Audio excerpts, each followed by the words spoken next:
Les invito, amada iglesia, a la palabra de Dios en el libro de Segunda de Tesalonicenses, capítulo 3, versos 6 al 12. Segunda de Tesalonicenses, capítulo 3, versos 6 al 12. Cuando estemos en la cita podemos responder con un fuerte amén. Amén. Segunda de Tesalonicenses, capítulo 3,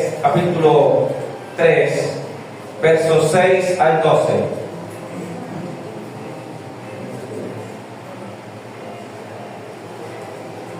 ¿Estamos en la cita, amada iglesia? Amén. Vamos a leer la palabra de Dios con toda reverencia. En el nombre de Dios el Padre, de Jesucristo el Hijo, con alianza del Espíritu Santo, la iglesia responde. Amén. Dice así la palabra de Dios en el nombre de Jesús. Dice así verso 6. Pero os ordenamos, hermanos, en el nombre de nuestro Señor Jesucristo, que os apartéis de todo hermano que ande desordenadamente y no según la enseñanza que recibisteis de nosotros, porque vosotros mismos sabéis de qué manera debéis imitarnos, pues nosotros no anduvimos desordenadamente entre vosotros, ni comimos de balde el pan de nadie, sino que trabajamos con afán y fatiga día y noche para no ser gravosos a ninguno de vosotros, no porque no tuviésemos derecho, sino por daros nosotros mismos un ejemplo para que nos imitaseis. Porque también cuando estábamos con vosotros os ordenamos esto: si alguno no quiere trabajar, tampoco coma. Porque oímos que algunos de entre vosotros andan desordenadamente, no trabajando en nada, sino entremetiéndose en lo ajeno. A los tales mandamos y exhortamos por nuestro Señor Jesucristo, que trabajando sosegadamente coman su propio pan. Amén y amén. Les invito a sentarse, amada iglesia. Hoy vamos a dar inicio, amada iglesia, a una secuencia de 8 predicaciones que he titulado La palabra de Dios y la administración del dinero, o la palabra de Dios y el dinero. Es decir, y quiero hacer, antes de iniciar como tal con la prédica de hoy, un preámbulo de lo que es la secuencia. Básicamente, estas 8 predicaciones que vendrán sucesivamente es un estudio detallado, determinado de lo que la palabra de Dios dice acerca del dinero, de cómo conseguirlo y de la administración del mismo. Porque es necesario conocer y predicar todo el consejo de Dios. Cuando dicen amén. Ahora sí, esta primera predicación titula, como está en el texto, el deber de trabajar. Reitero, el título de la enseñanza de hoy es el deber de trabajar. ¿Estamos todos listos?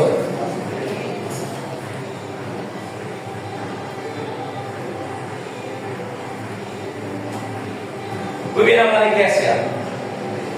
La palabra de Dios dice aquí, y el apóstol de Pablo, al parecer, tenía una situación algo complicada en la iglesia de Tesalónica, puesto que ya en la primera carta, y como vamos a ver al finalizar de la predicación, Pablo les advertía a los hermanos que trabajaran y se ocuparan en los negocios.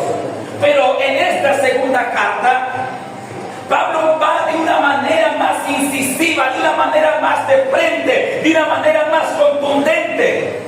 Y el apóstol Pablo empieza diciendo aquí en el capítulo 3: os ordenamos, hermanos, por nuestro Señor Jesucristo, que os fijéis en todo aquel que ande desordenadamente y que os apartéis de esa persona.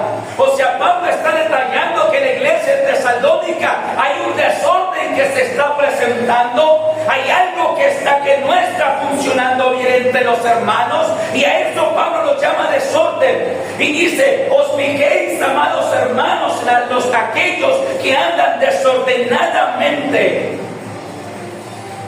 y no según la enseñanza que recibís de nosotros, y que os apartéis de ellos. O sea, mira lo que Pablo está mandando a la iglesia. Está mandando a la iglesia a fijarse en aquellos hermanos que andan desordenadamente. Y luego Pablo dice: ¿en qué sentido es que están andando desordenadamente? No trabajando en nada. Es decir, en la iglesia de Tesalónica había un grupo de hermanos que no querían trabajar en nada. No era que no les saliera el trabajo, no era que no, amada iglesia, que no hubiera en qué trabajar, era que ni siquiera lo buscaban, era que ni siquiera se preocupaban por ir a buscar empleo, por pasar hojas de vida. Eran hermanos que no querían trabajar o ocuparse en nada, y que andaban de casa en casa de los hermanos de la iglesia, entremetiéndose en lo que no, en lo ajeno, como dice Pablo. Y esto, desde luego, que es un desorden, porque si estás en edad de trabajar, nuestro deber bíblico, moral y espiritual es precisamente trabajar. Todos nosotros sabemos, y aún el apóstol Pablo nos permite entender a través de la Escritura, que la edad para laborar es hasta los 60 años. Después de los 60 años, y la mayoría de países, la mayoría de personas entran en lo que es la pensión o la jubilación. Y entonces dice el apóstol Pablo que se fijen en aquellos hermanos que andan desordenadamente, no trabajando en nada, no porque no les salga, sino porque no quieren hacerlo, y que se aparten de ellos. Y cuando dice que se aparten de ellos, Pablo está sugiriendo una reprimenda social, una reprimenda de parte de toda la congregación. Porque imagínate lo que Pablo está diciendo: que se aparten, que tengan como de alguna manera excluir a aquel que no quiere trabajar, pudiéndolo hacer, sin ninguna limitación para hacerlo. Y eso parece duro, ¿verdad? O sea, imagínense un pastor diciendo a su congregación que se fijen en todos los hermanos que están en edad de trabajar, porque ya expliqué, ¿sí?, y que no quieren trabajar, y que ese pastor diga: hermanos, fíjense en quiénes son y apártense de ellos, háganlos a un lado. No lo lincharían el día de hoy, donde yo diga algo así. Porque usted sabe, hoy estamos en aquello que algunos sociólogos llaman la generación de cristal, donde ya ciertas verdades no quieren que se digan, ni se pueden decir porque se desmaya la sociedad. Pero aquí está el apóstol Pablo enseñando, y la palabra de Dios enseñando, hermano. Y esta es la verdadera palabra de Dios. Amén. ¿Cuántos dicen amén? Amén. Y entonces Pablo dice: hermanos, os ruego que os fijéis en aquellos hermanos que están en edad de trabajar y que no quieren hacerlo, sino que andan de casa en casa entremetiéndose en lo ajeno. Y luego dice Pablo: porque nosotros mismos les dimos testimonio. Vamos a retomar hasta el 9. Y el 6 al 9 dice: pero os ordenamos, hermanos, en el nombre de nuestro Señor Jesucristo, que os apartéis de todo hermano que ande desordenadamente y no según la enseñanza que recibisteis de nosotros, porque vosotros mismos sabéis de qué manera debéis imitarnos.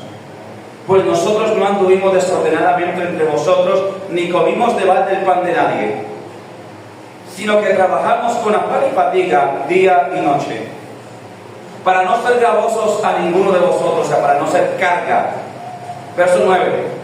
No porque no tuviésemos derecho, sino por daros nosotros mismos un ejemplo para que nos imitaseis. El apóstol Pablo le está diciendo a la congregación: mire, tengan presente el ejemplo que Bernabé, Apolos y yo les hemos dado. Y es que nosotros tenemos derecho a no trabajar en lo secular, porque trabajamos en lo espiritual. Y eso dice la palabra de Dios, que el que se dedica al Evangelio, viva del Evangelio. Eso lo escribe Pablo en 1 o 2 de Corintios 9. Pero Pablo dice, aunque nosotros tenemos derecho de no trabajar porque nos dedicamos al Evangelio, sin embargo, dice Pablo, nosotros trabajamos. No porque no tengamos derecho de no hacerlo, sino por nosotros mismos ser un ejemplo para ustedes. Es decir, que Pablo tenía el derecho, de ya que él estaba dedicado a las cosas de Dios, recibir el sustento de parte de la iglesia. Sin embargo, Pablo trabajaba en lo secular, construyendo o haciendo tiendas para dar ejemplo a la congregación. Y Pablo dice: les ruego que me imiten. ¿Les ruego que qué? Si así yo teniendo el pastorado, si yo siendo un hombre de Dios que se ha dedicado a la obra y teniendo derecho a recibir mi sustento de la obra, sin embargo, a pesar de eso yo trabajo, dice Pablo, ¿cuánto más ustedes? Y dice Pablo: lo hago para darles ejemplo. ¿Lo hago para qué? Para darles ejemplo. Es lo que este pastor también hace, que soy un siervo inútil, pero que yo he procurado los 8 años que llevo pastoreando en este ministerio, los 8 años siempre he trabajado en el ámbito secular. A pesar de ser pastor y de tener pastorado, muchos de ustedes me han visto atendiendo clientes en la calle, atendiendo ferreterías. Muchos de ustedes también saben que en mis ratos, otros tiempos libres, ejerzo la contaduría pública. Y esto es con el ánimo, amada iglesia, de dar ejemplo a la congregación. Esto es, amada iglesia, con el ánimo de tener un testimonio que glorifique el nombre del Señor. Sé que vendrá el día donde ya no lo podré hacer, porque la promesa de Dios es que esta obra y que este ministerio crecerá.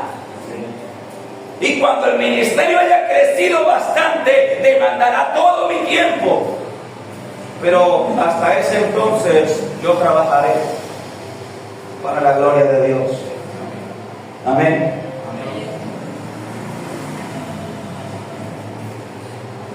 Y Pablo lanza, mira, a mí me impresiona la sinceridad y la franqueza de la palabra. Como la palabra no se preocupa por poner adornos, sino porque el pueblo entienda y comprenda. Entonces, finalizando el texto, Pablo lanza esta frase célebre: si alguno no quiere trabajar, entonces que tampoco coma. Es lo que dice Pablo. Si alguno no quiere trabajar, entonces que tampoco coma.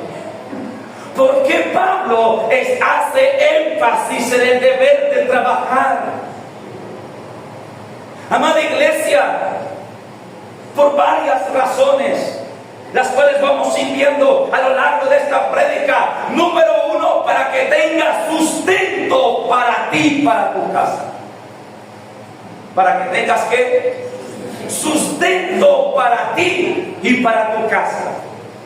Vamos a ir a 1 Timoteo, capítulo 5, verso 8.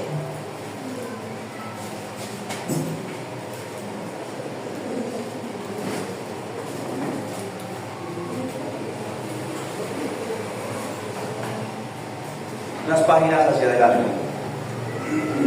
1 Timoteo, capítulo 5, verso 8.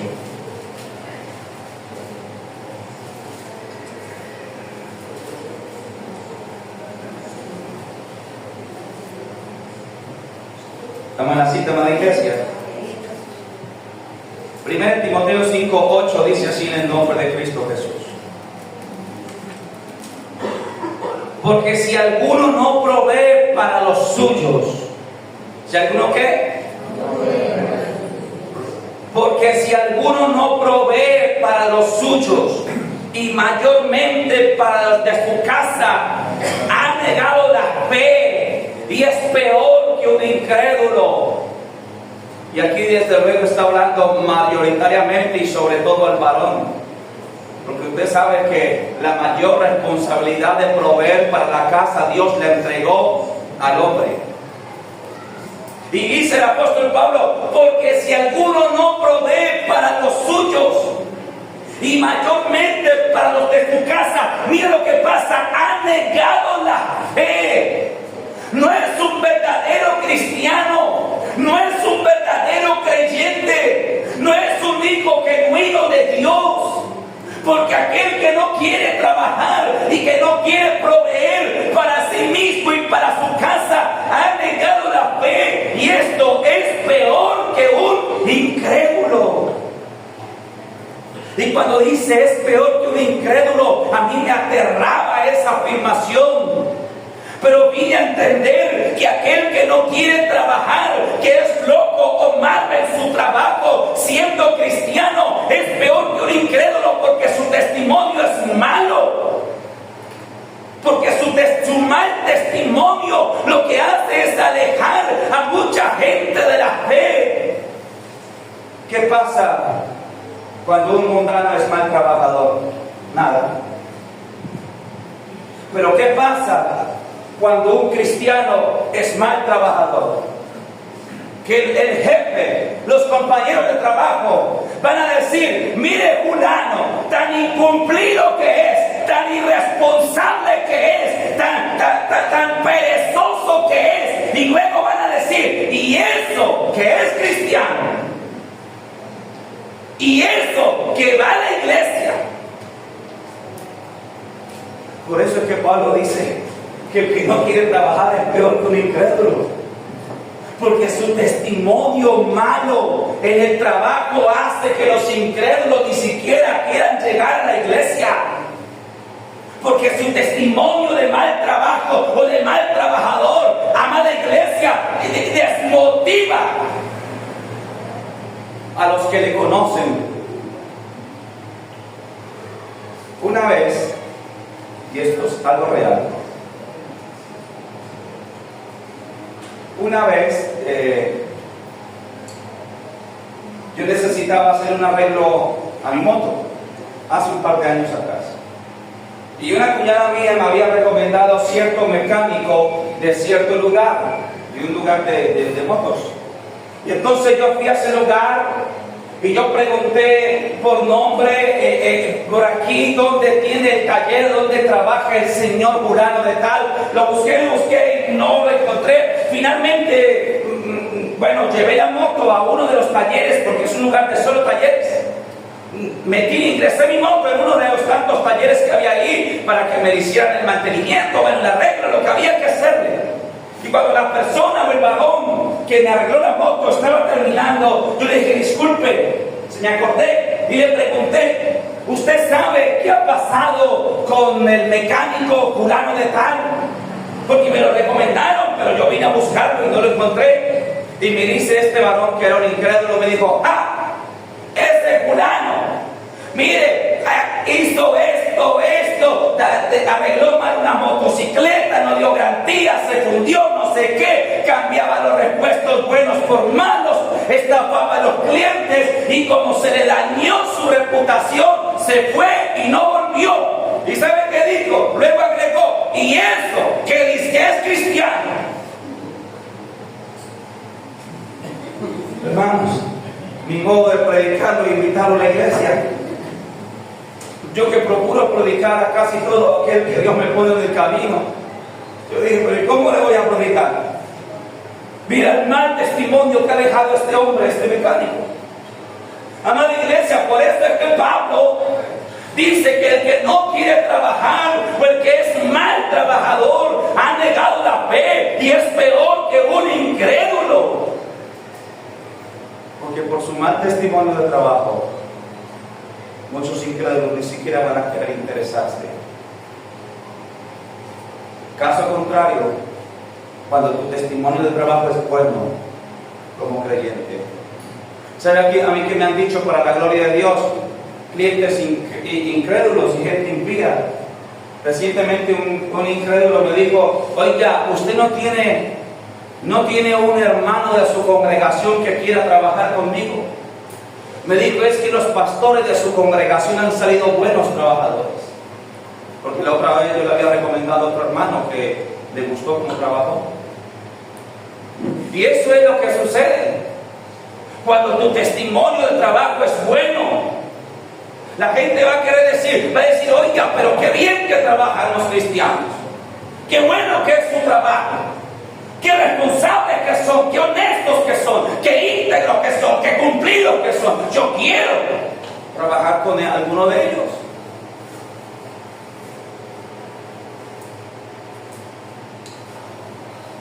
Entonces, razones por las cuales para Dios es importante que tú trabajes o que la iglesia, los hermanos trabajen cuando están en edad de hacerlo.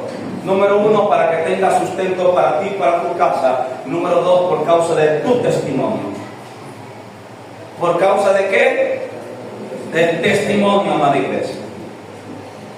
Ahora, quiero decirte por un subtítulo aquí que diga: la palabra de Dios contra la pereza. La palabra de Dios contra la pereza.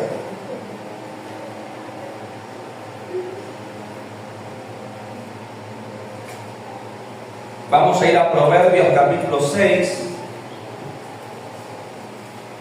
versos 6 al 11. Antiguo Testamento,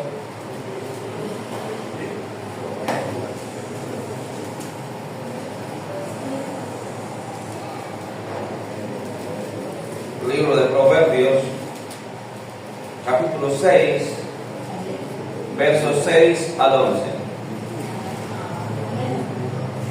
¿Estamos allí en la iglesia? Dice así en el nombre de Cristo Jesús. Proverbios 6, versos 6 al 11. Dice así en el nombre de Jesús: ve a la hormiga, oh perezoso, mira sus caminos y sé sabio, la cual no teniendo capitán, ni gobernador, ni señor, prepara en el verano su comida y recoge en el tiempo de la siega su mantenimiento. Perezoso, ¿hasta cuándo has de dormir? ¿Cuándo te levantarás de tu sueño? Un poco de sueño, un poco de dormir, de dormitar y cruzar por un poco las manos para reposo. Así vendrá tu necesidad como caminante y tu pobreza como hombre armado. Amén y amén. Aquí la palabra de Dios se va de frente contra el perezoso. O sea, ¿qué es el perezoso? El hombre flojo, el haragán, el que no quiere trabajar, o el que hace su trabajo medianamente, vagamente, flojamente, y le llama perezoso. Y dice: perezoso, ve a la hormiga, la cual no teniendo capitán, ni gobernador, ni señor, o sea, no teniendo nadie que le mande, que le ordene, sin embargo, en el tiempo de verano, que es cuando calienta el sol, sale y recoge todo la comida para el invierno. Aprende de la hormiga, oh perezoso. Usted sabe que la hormiga tiene la habilidad o la facultad de cargar muchas veces su propio peso. Amén. Ve a la hormiga, oh perezoso, toma consejo de ella. Perezoso, ¿hasta cuándo has de dormir? Es lo que más le gusta a la gente perezosa. pegarse al teléfono, pegarse a las redes sociales o al Netflix o al Disney o a las plataformas hasta la 1 de la mañana.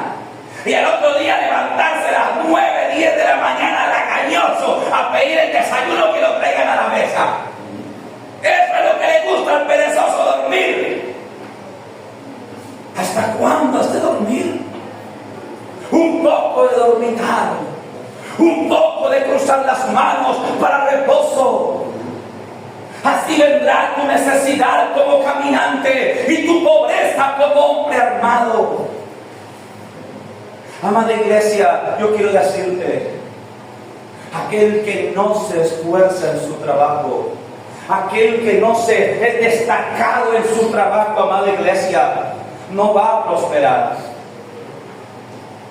Yo quiero decirte, amada iglesia, que no existen fórmulas mágicas para prosperar. No existe. Mire, ¿por qué tanta gente es engañada todos los días? ¿Por qué tanta gente sigue creyendo en fórmulas mágicas falsas para prosperar? Porque no se quieren esforzar. ¿Por qué tanta gente sigue cayendo en estafas como DMG, como Daily Hope y como todas aquellas pirámides que han existido y siguen existiendo en Colombia? Porque quieren el camino rápido. Porque han olvidado el camino de los antiguos, que era trabaje, ahorre, invierta. Trabaje, ahorre, invierta. Trabaje, ahorre, invierta. No. La mayoría de muchachos de hoy quieren trabaje poquito, gane mucho y pasee mucho. La mayoría de muchachos de hoy, sin hablar de nadie en específico, pues la mayoría de muchachos de hoy no quieren trabajar si no consiguen puesto de gerente. No, es que si no es de gerente no me sirve. Y están en la casa sin hacer nada, hermano. Yo he visto casos sin hacer nada. Los invitan a ayudante de pintura, ayudante de construcción, ayudante de alguna cosa y no. O si van 2 o 3 días y no vuelven. Así vendrá tu necesidad como caminante y tu pobreza como hombre armado. Siempre, todo aquel que ha llegado arriba ha empezado desde abajo. Hay que ver nada más, mira todos los casos de empresarios colombianos que empezaron, que hoy son exitosos y desde dónde empezaron. Yo conozco algunos porque he visto sus testimonios, sus biografías. He visto sus entrevistas. Arturo Calle comenzó en Bogotá con un localcito así, creo que eran 8 metros cuadrados, una cosita pequeña. Y este hombre, durante, creo que no recuerdo, los primeros creo que fue 10 años de su emprendimiento, nunca salió a vacaciones. Óigase el caso, Arturo Calle empezó, hermano, con las uñas. Él trabajó, ahorró, cuando tuvo cierto capitalito, empezó su emprendimiento de telas y de costura, y empezó con un local chiquitico allá en Bogotá. Y este hombre durante 10 años no tuvo vacaciones. Durante 10 años no se fue a San Andrés, no se fue a ningún lugar. Durante 10 años no compró carro nuevo. Durante 10 años este hombre andaba en bicicleta para no gastar el transporte. Se casó y hasta después del tiempo de haberse casado tuvo luna de miel y invitó a su esposa a salir. Mira el imperio que tiene hoy, pero empezó desde abajo. Hay que ver el caso, si no me falla la memoria, de los hermanos Rojas, los fundadores de Servientrega. También ellos empezaron con un carrito, con un bici desde abajo. Hacían envíos en flota.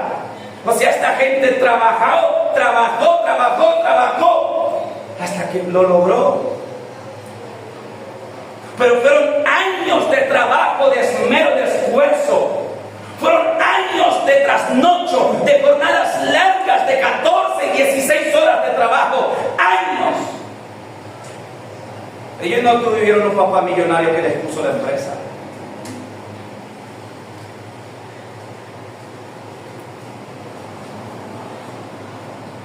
La Biblia dice, oh perezoso, tú que no quieres sino dormir. Oh perezoso, tú que sueñas con comprarte la última camioneta. Tú que sueñas con la BMW, con la Ford, tú que sueñas con tal motocicleta, pero no quieres trabajar, no quieres esforzarte, no quieres que te cueste, no quieres sino ver Netflix y Amazon y jugar videojuegos en el celular. No lo lograrás.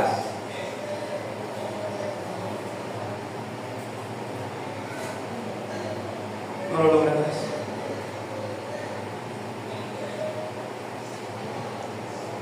Es lo que dice Proverbios capítulo 20, verso 4. Proverbios 24.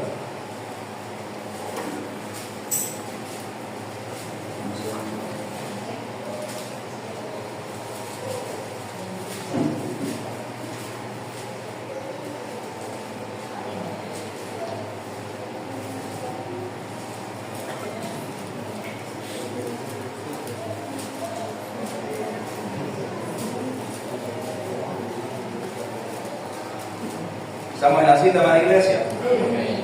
Mira lo que dice la palabra de Dios. Proverbios 24 dice así en el nombre de Cristo Jesús. El perezoso no hará a causa del invierno. ¿El perezoso no hará a causa de qué? A causa del invierno. Pedirá pues en la siega, es decir, en la cosecha, y no hallará. Amén. ¿Sabe qué quiere decir este texto? Que el hombre perezoso y la mujer perezosa no se quiere esforzar. El perezoso no ara a causa del invierno. Ahora, el arado es la preparación de la tierra para después cultivarla y finalmente cosecharla y tener un beneficio de ella. Pero ¿sabe qué dice la Escritura? Que el perezoso pone peros para trabajar, excusas para trabajar. El perezoso no ara a causa del invierno, es decir, no, pero con ese aguacero, y yo irme a trabajar con ese aguacero, y si me mojo, y si me da gripa, y si me da un resfriado, no, yo si lloviendo yo no trabajo, yo soy gente. Es que yo soy bachiller, es que yo soy universitario, o es que yo soy esto, o que yo soy aquello, finalmente soy hijo de papi y mami y no quiero trabajar. El perezoso pone excusa para no trabajar. No, es que me canso. Vamos y me ayuda que tengo una obra, tengo un trabajo de construcción. No, es que el cuerpo me hace daño, es que me duele la cintura, es que me duelen las rodillas. Eso está bien para una persona, con todo respeto, de 50, 60 años. Y te digo una cosa, muchas veces ni ellos. Muchas veces los más veteranos, como son de la vieja guardia, son más aguantones que los muchachos. Y esto dice la palabra de Dios. Mira, hermanos, sin esfuerzo no hay beneficio. Si no te quieres esforzar, sencillamente no podrás prosperar. Por lo menos no de la manera adecuada, porque existe otro camino, el camino rápido, del cual hablaremos en otra prédica, el cual te hace prosperar rápido, pronto, pero que así mismo es su caída. El camino del contrabando, de la evasión, el camino del testaferrato, el camino del lavado de dinero, este camino ilícito que te da dinero rápido, pero que su final no es bueno.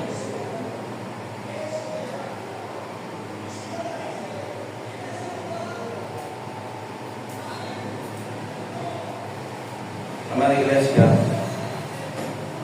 quiero que vayamos a Proverbios 12, 24. Proverbios 12, páginas hacia atrás, para que veamos cómo es que la Biblia profundiza sobre este tema.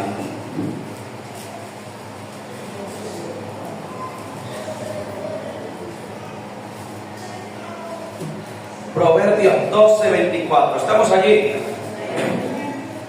Dice así en el nombre de Jesús: la mano de los diligentes, ¿qué hará? Señoreará, mas la negligencia será tributaria.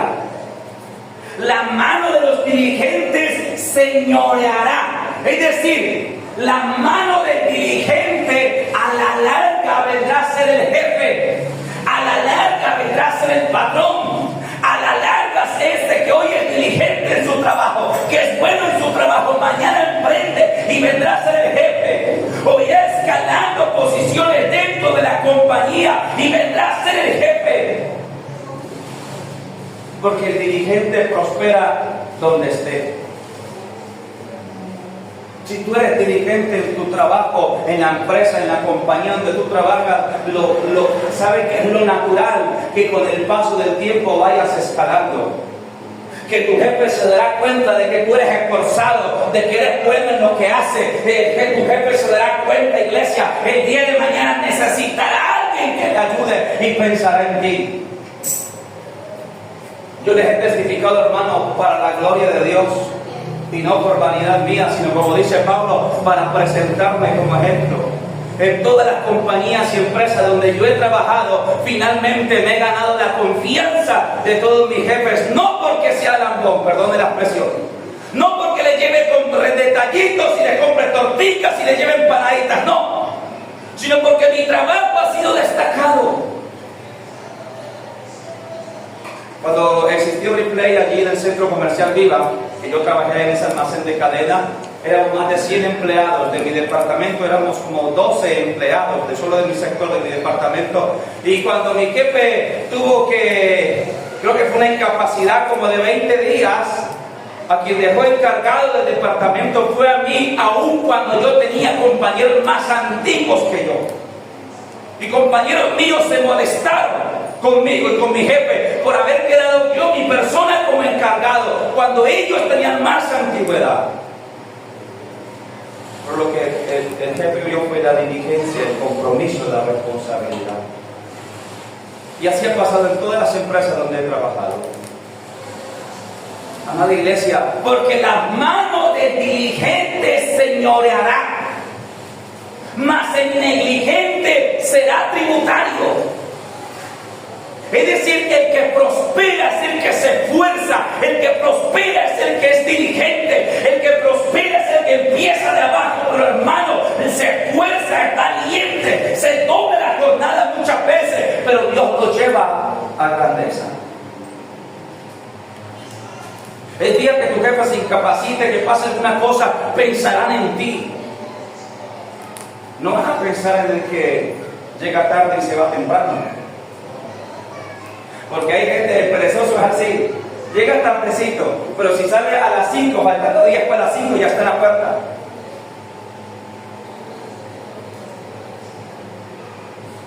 Y más con las tendencias que hoy tenemos. ¿Cuánto más?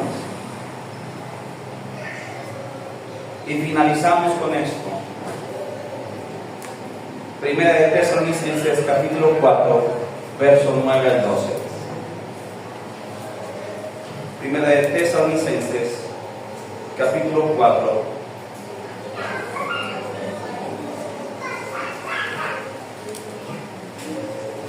verso 9 al 12.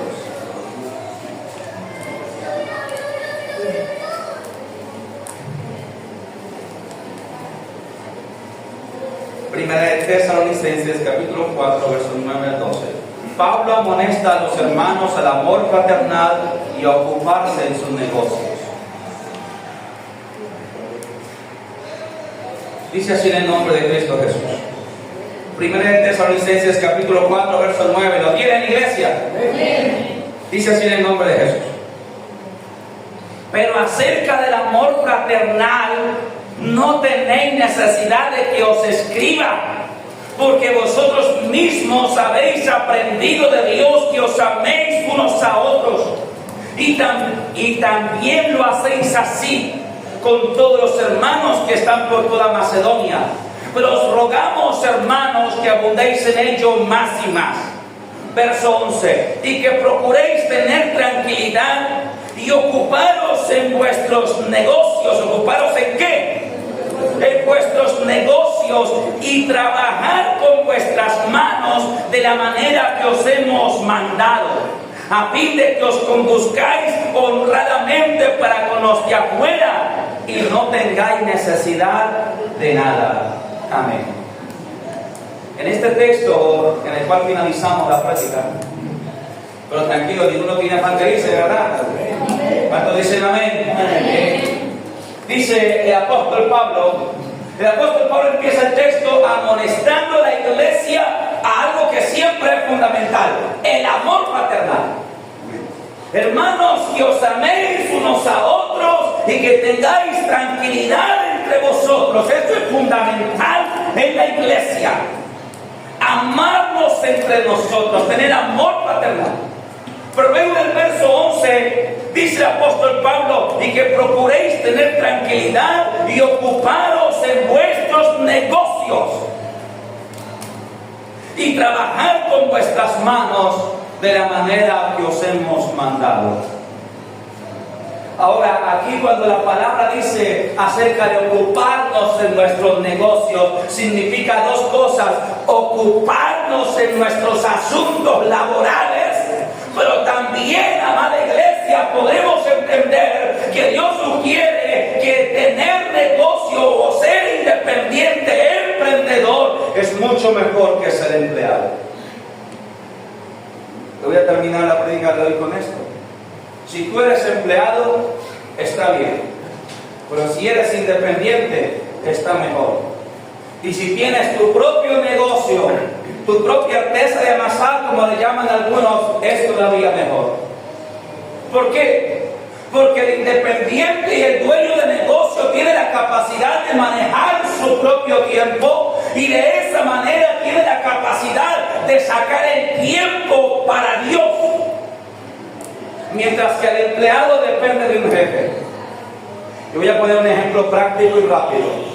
Ahora, en esta semana, vamos a tener nuestro último retiro espiritual del año, que son 3 días que nos vamos para un lugar apartado a orar, a ayunar, a aprender la palabra, a buscar de Dios. ¿Cuál es la ventaja que tiene el independiente? ¿Cuál es la ventaja que tiene el dueño de negocio?